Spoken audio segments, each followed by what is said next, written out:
The Morlock wizard once again asked the handyman, Sato, if he is able to open the lock by himself. Sato opened up his bag of tools, which was filled with a number of different tools lined up in an organized way. Relza asks curiously about the tools in fascination. Sato is working keenly on the door to open the lock, while the other three stand there watching them.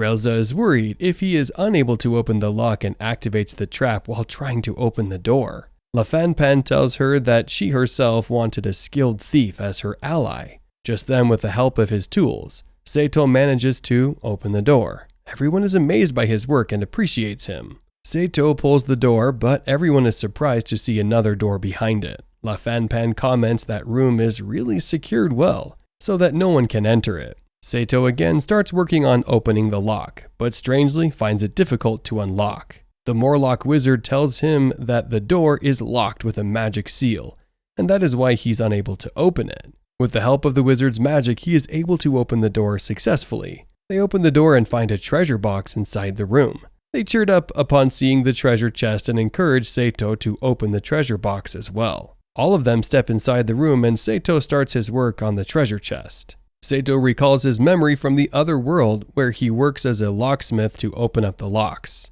He manages to open the door to a house for a lady who forgets to bring along the key with herself. Sato tells her that the total cost of the work is 7,000 yen. The woman complained that he was charging her more than the usual and asked him for a discount. Sato tells her that the amount is what he usually charges all his customers, and that the price is even mentioned on the advertisement as well. The woman argues that 7,000 yen is too much for 1 minute's worth of work, and that he should give her a discount. While recalling the memory, he manages to open the chest and feels fulfilled upon completing the task, more than in the previous world. He opens the chest and comes across a mimic, which attacks him. Relza manages to kill the monster with the help of her sword easily and asks Sato if he's alright. Sato thanks the armed warrior Relza for protecting him. Just then, Sato realizes that Relza's helmet was loose. He offers to fix it for her, as it would be dangerous if the helmet comes off during a fight. Relza asks him that if she really has to take off the helmet, but Sato asks her to take off the helmet, so that he can fix it. Relza takes off her helmet and tells him to fix it quickly.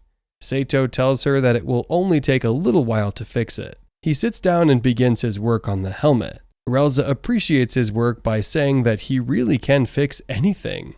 Sato tells her that he is a handyman and should be able to do all the works to fix things around him. Relza asks him if he is a locksmith or a handyman. Sato tells her that he works as a handyman and is able to do various works like fixing bags, opening locks, looking for lost dogs, and a lot of other things. Relza asks him if he also likes dogs. He tells her that once his client lost his dog named Shibamaru, so he helped him find him.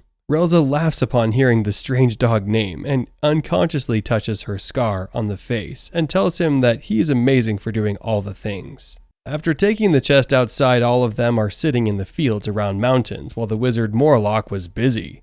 Sato asks Relza if Wizard Morlock is supposed to be a great wizard. Lafanpan tells him that he is over level 80 and better than all of them.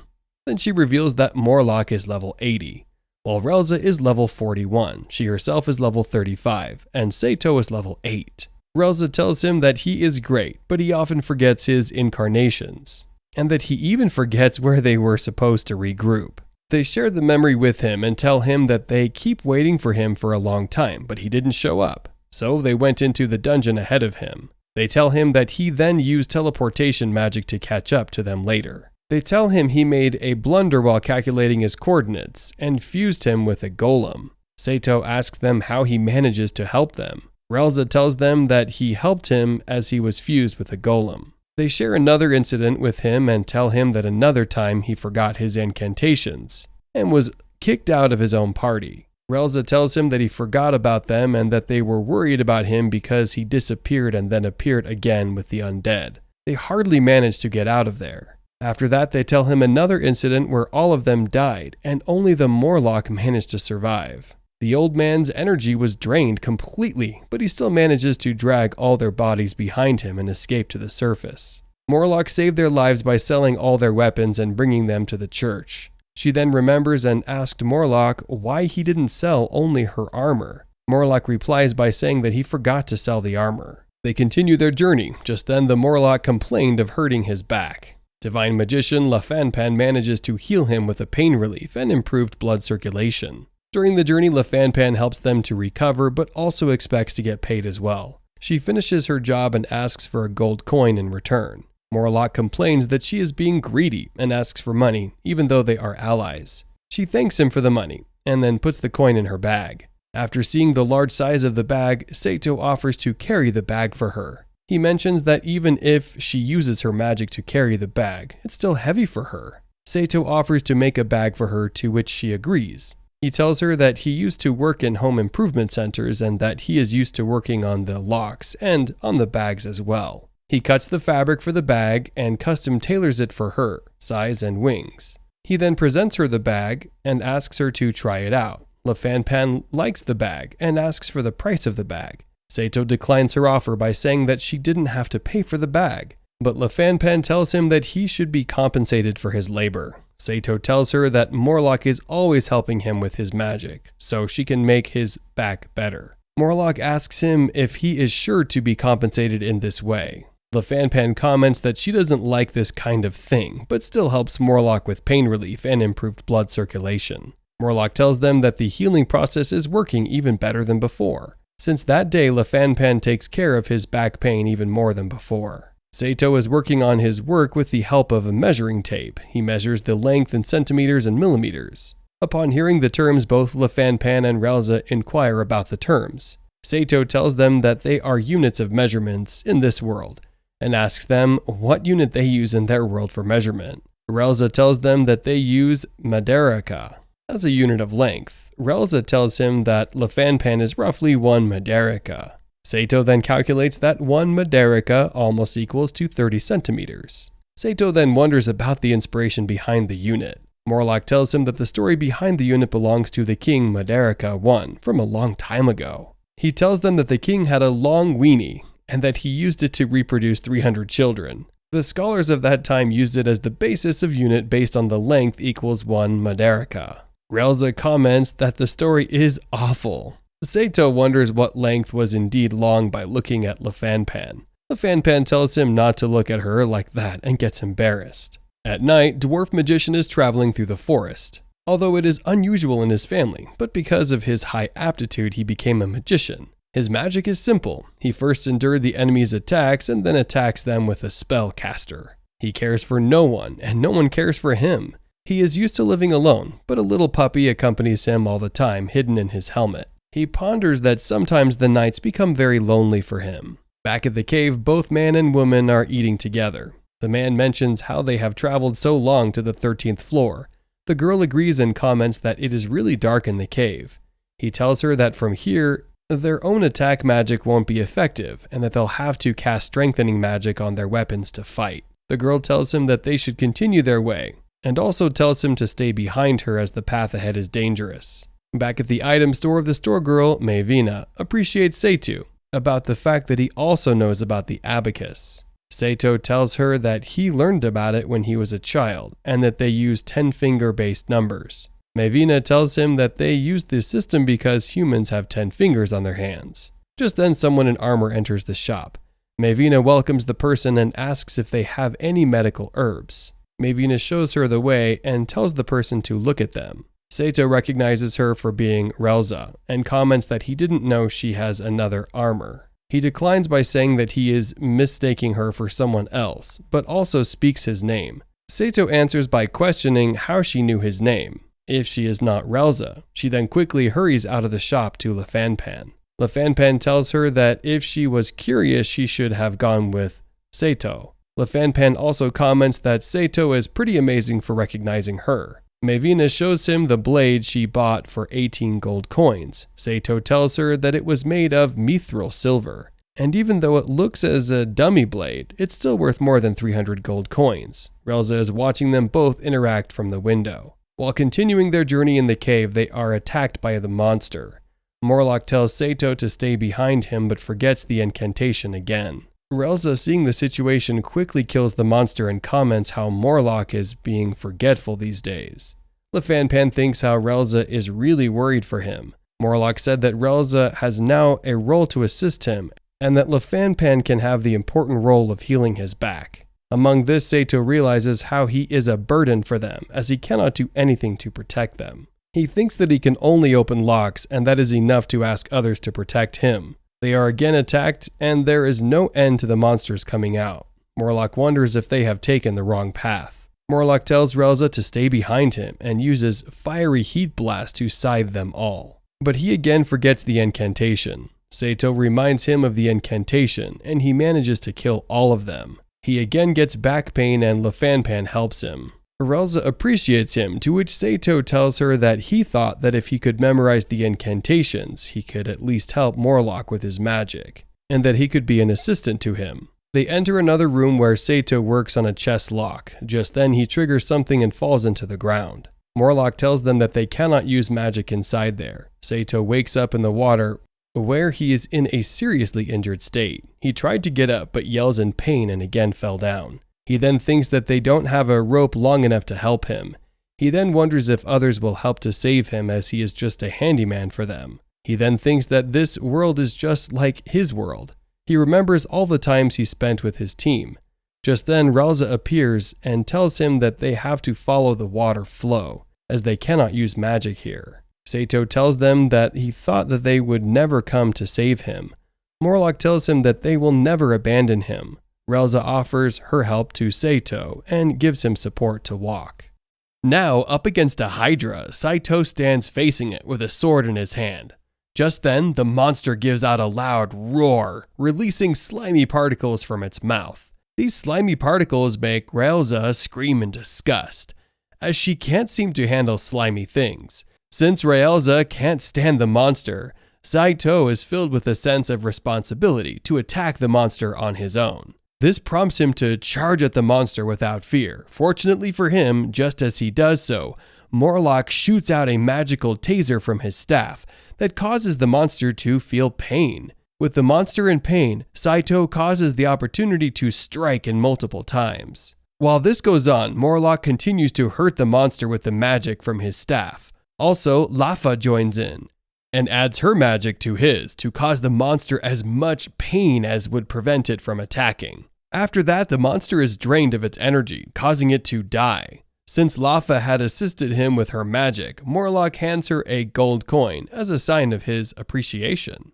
Meanwhile, after successfully killing the monster, Saito cuts off its head to cook. When asked about it, he blurts out that he wants to take the monster's head to cook it. Hearing this, Relza is shocked to her bones. Her shock is shared by Morlock, who wonders if he really wants to eat it. Furthermore, he reminds Saito of a time when he had eaten it during a famine, and how bad it had tasted. Their talks, however, do not bother Saito, who is adamant on cooking the monster's meat, urging them to just watch. Shortly after cutting off the monster's head, he goes to meet a friend of his to ask for needles. While she continues to think he intends to use them as poison for Relza, he denies using them for that. Instead, he insists that she give him brand new needles. However, she still believes he wants to use them as a means of delivering poison, and asks if she should put some poison on them, further stating that it would be easier to give it to Relza by getting her to drink it. This gets him wondering why she keeps bringing up Relza's name. When he gets back to where he had left the others, he cuts the flesh of the monster with his sword. He intends to cut out some meat from the monster's stomach and grill it. Shortly after getting some raw meat, he pricks it with the needles he had earlier collected and gets it ready for the grill. While grilling, he lectures them on how to grill an eel, explaining how the meat has to be flipped while grilling to get rid of the fat. While they all wonder how he knows these things, he reveals that he has got a food handler certificate, which gives him an idea of how to cook. However, he isn't as good as a chef. After that, Saito gets done with the steak and it looks very delicious. When he gives some of it to Lafa and Morlock, they waste no time in grabbing a bite. In a split second, and upon tasting it, they both are thrilled about how good it tastes. Having tasted the meat, the two invite Relza to have a taste.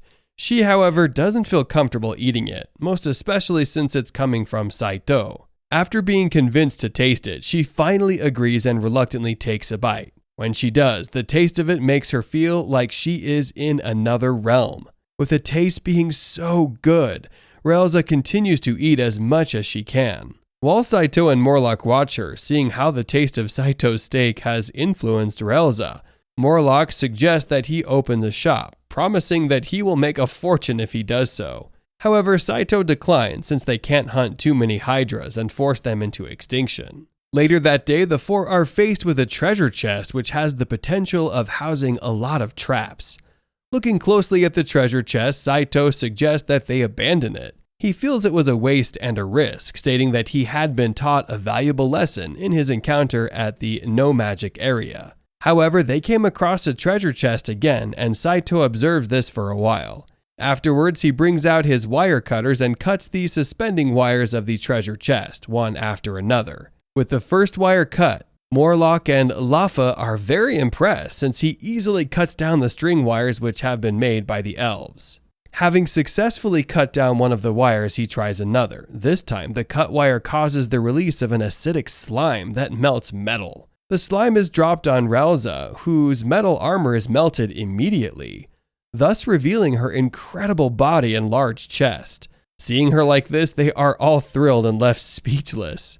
Relza, on the other hand, is shy, since she isn't used to being seen outside of her armor. Meanwhile, an elven warrior and a female priest go up against a bunch of ogres. Unlike the other elves, she is unable to use magic. However, she makes use of the claws of her hands to punch the ogres. Then she kicks and grapples the ogres just after they cut her face. Seeing her injured face, the female priest runs up to her to heal her wounds using her healing powers. After that, the elven warrior continues to fight against the monsters while her partner heals her. However, she seems to have fallen in life with her partner as she uses every available opportunity to caress or feel her partner's touch, making it hard for the others to resist. On the other hand, the king and his minister sit in the place waiting for the arrival of a hero, who will do battle against the Demon King. Unfortunately for them, no one shows up. With no one available to fight, the king rises from his throne and heads out to fight himself. The outcome of this is clear, seeing how old and weak the king is. While heading out, he drops his crown, and while the minister tries to inform him about this, he ignores him and walks out. Shortly after the king leaves, some soldiers charge into the palace ready for a coup. They are met by the minister and inform him that they have been waiting for the king to leave in order to get a good chance at taking over the kingdom. Later on, the king returns from his ordeal and asks the minister if anything had happened while he was away. In response, the minister states that nothing bad happened. The king, however, finds this hard to believe after seeing the petrified bodies of some soldiers. He reminds the minister about his specialty, which is petrification spells, but he acts ignorant. Instead, he assures the king that they will be removed the next day. To change the topic, he asks about the Demon King, who, at this time, is seated directly in front of the king, as they both enjoy a game of chess. Shockingly, the Demon King gains victory over him and demands to know when he will be executed. However, the king assures him that he will never do that, stating that he will never have a good conversation partner. To help the Demon King, the king clothes the Demon King as a respected knight, giving him the perfect disguise to escape. Later that night, Saito and the rest are camped. While trying to roast some food, Morlock seeks the help of Lafa to heal his back, but she refuses, stating that it isn't a wound. However, to convince her otherwise, Saito offers her a gold coin. Although she agrees to do this, she feels the gold coin should come from the patient himself. Then she flies to Morlock and heals him. Shortly after, Saito informs Relza about Lafa's supposed obsession for money. He is angry at the fact that they had split the treasure evenly, and Lafa seems to be taking more than she should. To give him a perfect answer to his doubts, Relza leads Saito to a part of the forest where he sees Lafa offering coins to the moon. At that moment, she tells him about Lafa's plight, which has forced her to give up gold coins to the moon goddess at various intervals. Apparently, Lafa is a moon fairy, and they were once so beautiful that they were proud of it. Their pride had earned them the anger of the moon goddess, who cursed and banished them to earth.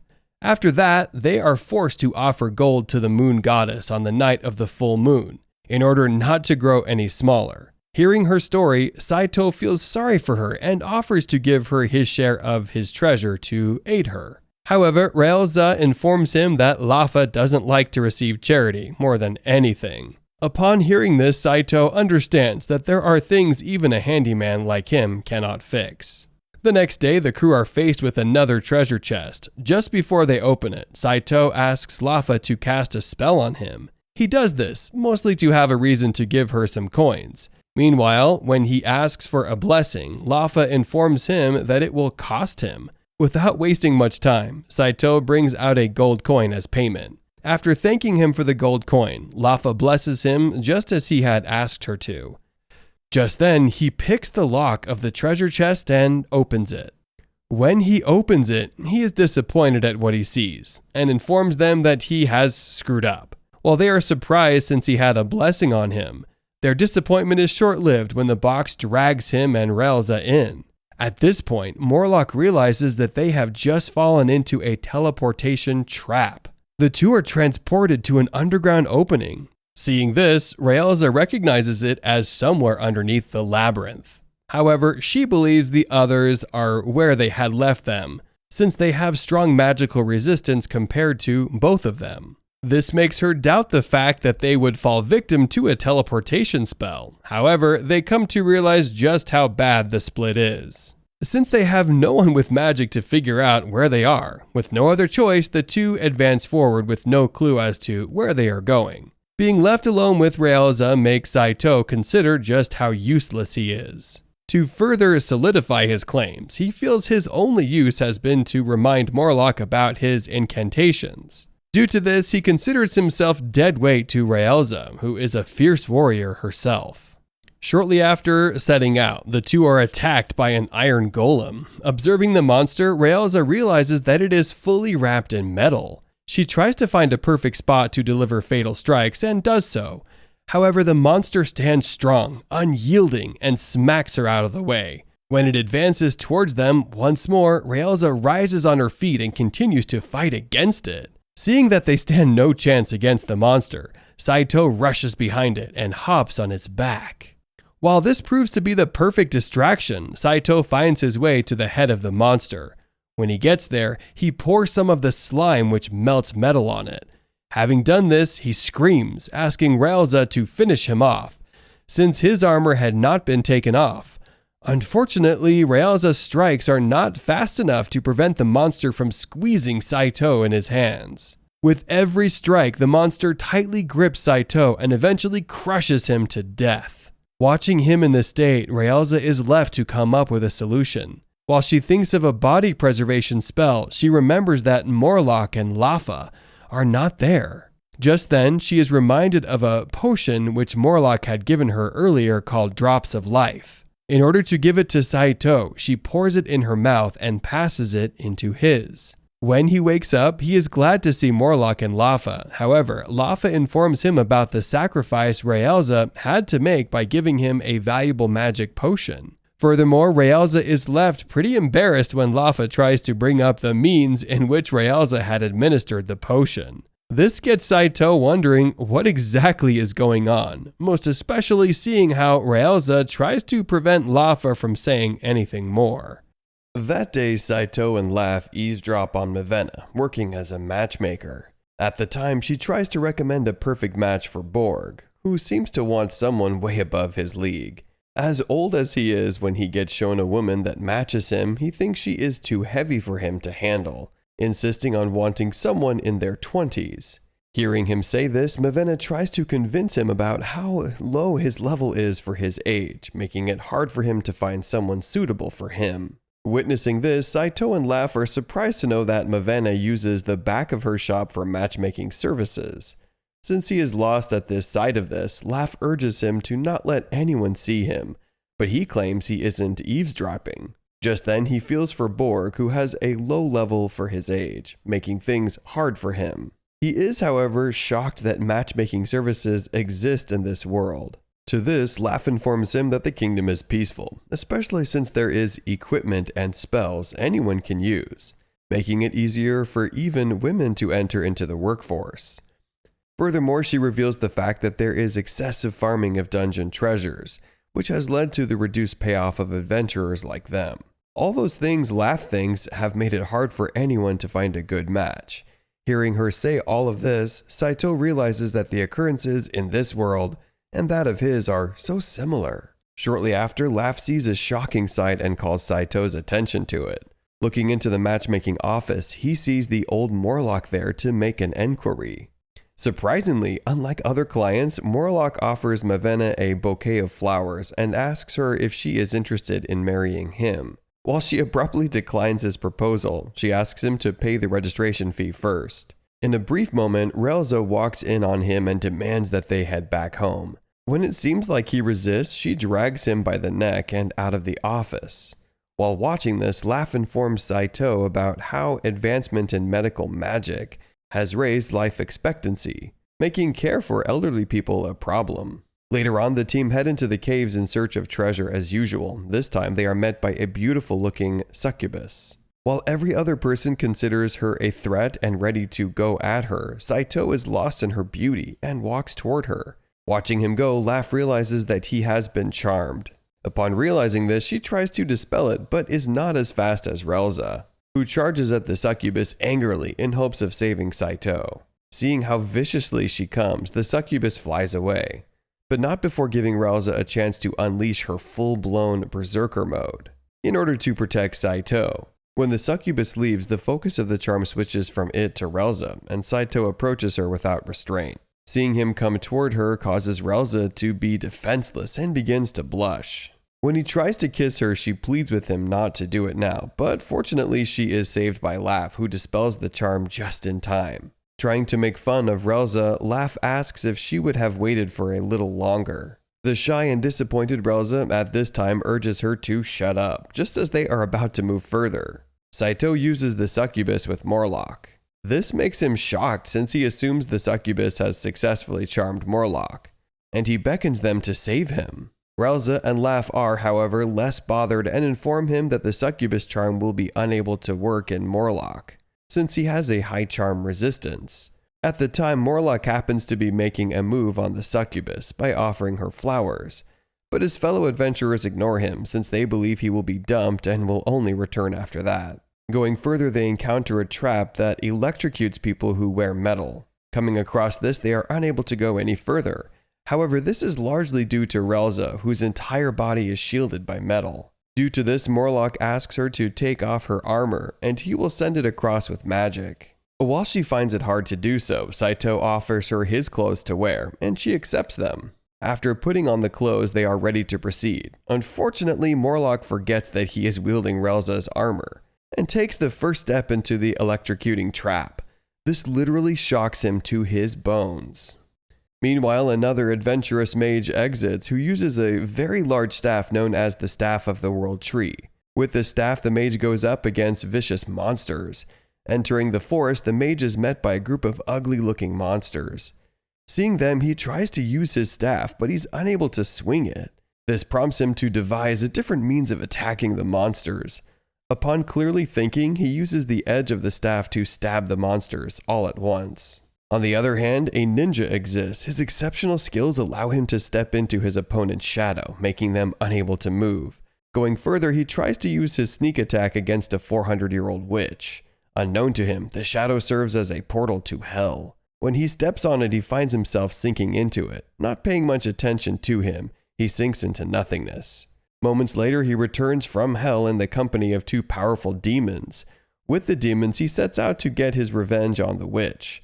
Fortunately, they aid him in nullifying her sinking shadow, rendering her powerless against the ninja. In a shocking turn of events, when he seems like he is about to slice her, he takes off his mask and kisses her on the lips. Watching him do this, the demons are surprised, probably thinking as if they have returned to nothing. In the meantime, some elderly people are in the middle of picking the ideal hero candidate. One of the candidates, Kynes, gets their attention since he is a magic swordsman. While they think he is okay, they are relaxed about the fact that there is no Demon King available for him to be forced to do battle with. With their minds made up, one of them informs a worker who stands below the supposed sword of the hero, which can only be pulled out by a true hero. The elder orders him to release the sword once Kynes is up.